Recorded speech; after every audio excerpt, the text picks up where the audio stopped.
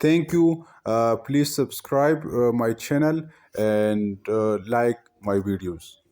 Thank you.